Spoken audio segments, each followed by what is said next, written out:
दमोह जिले के बटियागढ़ में सम्मान समारोह का आयोजन किया गया। यहां राष्ट्रीय शिक्षक पुरस्कार से सम्मानित माधव पटेल का भव्य स्वागत कर उनका सम्मान किया। बटियागढ़ विकासखंड अंतर्गत शासकीय शाला लिधौरा में पदस्थ शिक्षक माधव पटेल को राष्ट्रपति द्वारा 5 सितंबर 2024 को सम्मानित किए जाने के उपलक्ष्य में बटियागढ़ विकासखंड के शिक्षकों और स्थानीय निवासियों द्वारा उनका भव्य स्वागत किया गया। माधव पटेल के सम्मान में एक विशेष कार्यक्रम का आयोजन किया, जिसमें सर्वप्रथम रोड शो का आयोजन किया गया, जो नगर के विभिन्न मार्गों से निकला और जगह जगह स्थानीय लोगों ने स्वागत किया। तत्पश्चात सभी लोग माता सावित्रीबाई फूले महाविद्यालय बटियागढ़ में आयोजित कार्यक्रम में शामिल हुए, जहां उनका फूल माला से स्वागत कर सम्मान किया गया। दूसरी मास्टर ट्रेनर में लगातार साथ देती रही। जैन साहब, पटेल साहब, रूबेन जी लगातार सहयोग करते रहे। उपाध्याय जी की जन अभियान परिषद से बार बार जुड़ने का अवसर मिला। तो चर्चा के बारे में तो चर्चा ना करें तो अधूरी रह जाती है। इनको बटियागढ़ का बच्चा बच्चा जानता है, जो एजुकेशन डिपार्टमेंट से, कि जिनने प्रोत्साहन और स्नेह अपार मिला है। सिर्फ एक बात हम गांठ बांध के रख लें कि काम हमें आता हो या करने का प्रयास करना हो, ना कभी ना करें। यदि किसी ने उत्तरदायित्व दिया है तो किसी अपेक्षा के साथ दिया है, उसको जरूर करिए। दूसरी सबसे महत्वपूर्ण भूमिका जो होती है हमारे में, वो हमारे जो मीडिया के साथी हैं।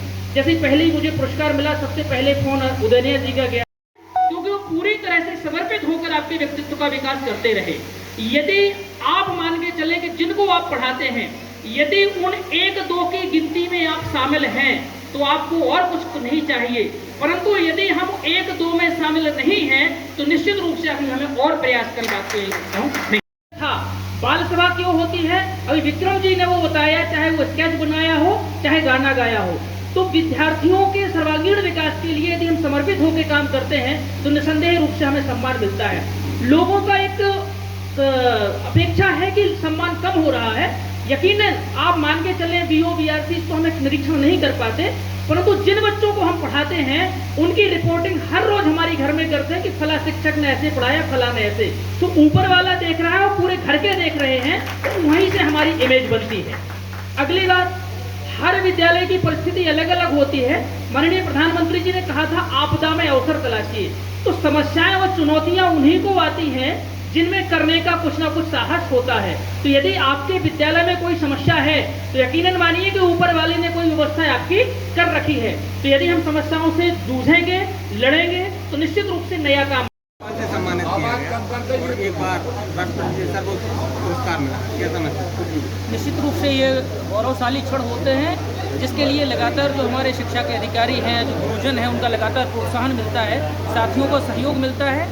और कार्य को जब समर्पित होकर करते हैं, जो विद्यार्थियों की आवश्यकताएं होती हैं, उनकी आवश्यकताओं को देखते हुए, चूँकि एक कक्षा में लगभग 3 प्रकार के विद्यार्थी होते हैं, तीनों को देखते हुए हम अपना लेसन प्लान बनाना होता है कि जो कुछ उत्कृष्ट श्रेणी के हैं, कुछ मध्यम श्रेणी के हैं, कुछ आवश्यकता वाले हैं।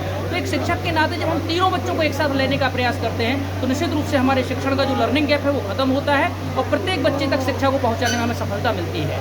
आप शिक्षकों को क्या संदेश देना है? निश्चित रूप से शिक्षकों के लिए केवल एक ही आग्रह है, निश्चित रूप से सभी शिक्षक हमारे काम कर रहे हैं कि अपना जो काम है 10 से 4 वाला, उससे बाहर आके जब हम विद्यालय और विद्यार्थियों के बारे में सोचेंगे, तो निश्चित रूप से सम्मान और सफलता दोनों मिलेगी। दमोह से विनोद उदयनीय की रिपोर्ट।